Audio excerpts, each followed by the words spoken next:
Welcome back to our tour through the story of Jesus as recorded by the Apostle Matthew. Matthew chapter 17, and we'll just look at one verse here.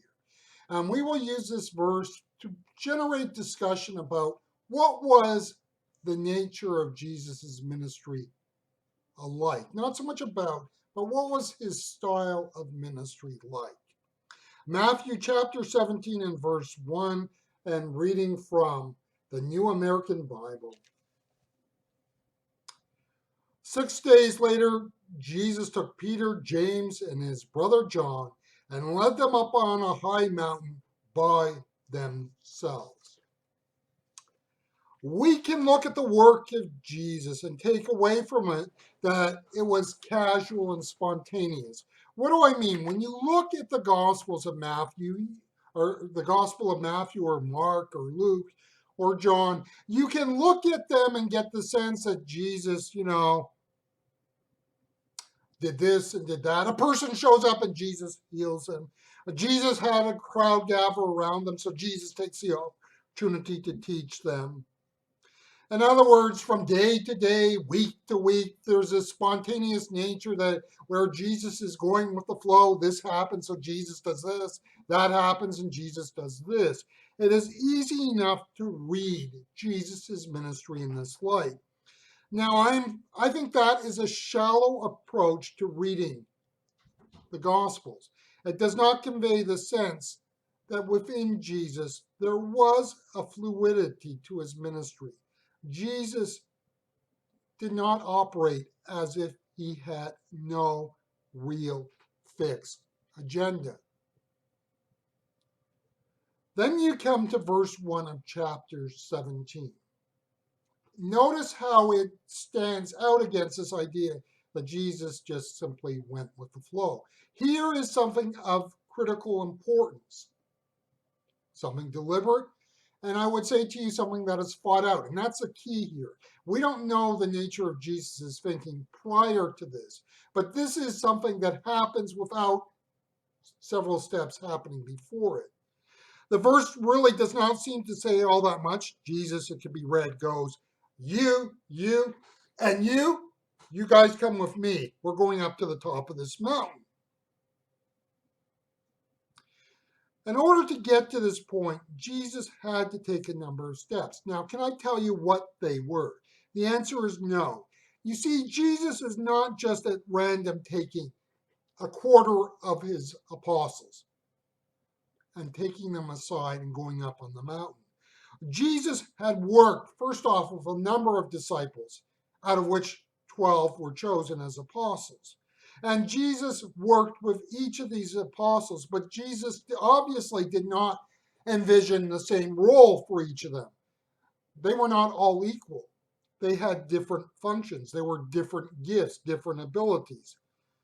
The point is that at times, what seems a chaotic sort of work of Jesus and work environment, that in the midst of this, Jesus was working and moving forward with his agenda.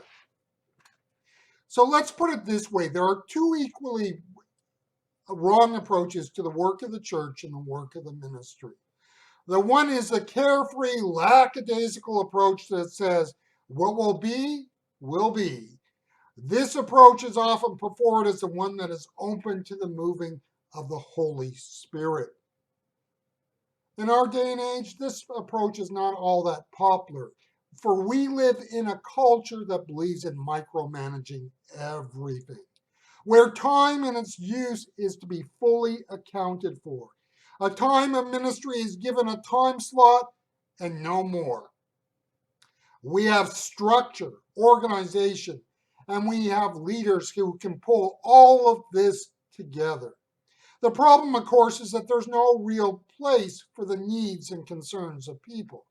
In other words, the needs and concerns of people are not, just easy to fit in and conform to a certain slot of time. You have to have a measure of flexibility. I think when we look at the ministry of Jesus, see that he maintained a measure of spontaneity.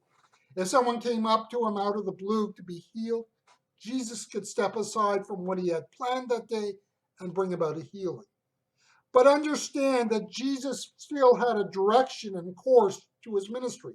We go back to the end of Matthew chapter 16.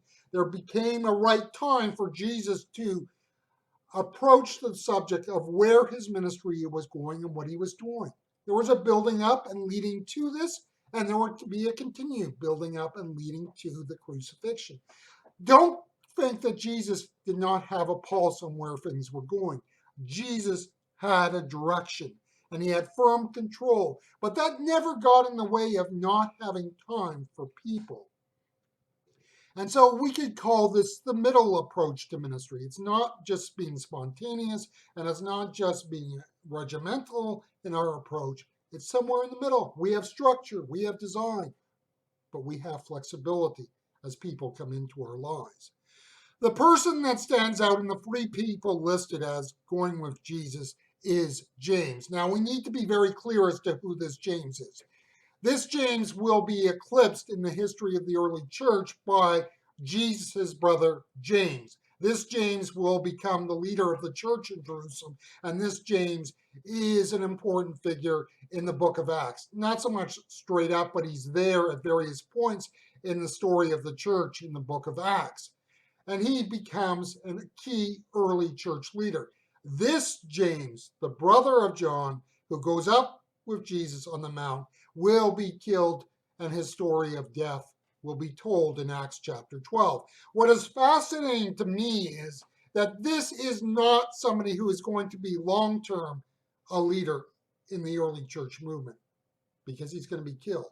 And yet, Jesus, in spite of that, works with him and sees him as a key leader, even though his time as leader would be short.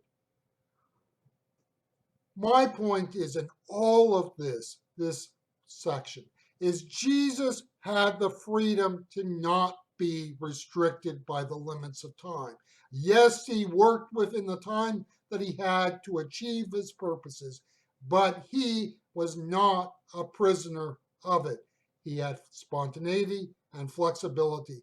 And in a day and age where many are prisoners of time, we need be refreshed and renewed in the approach in the work of the church and ministry by Jesus' ministerial style.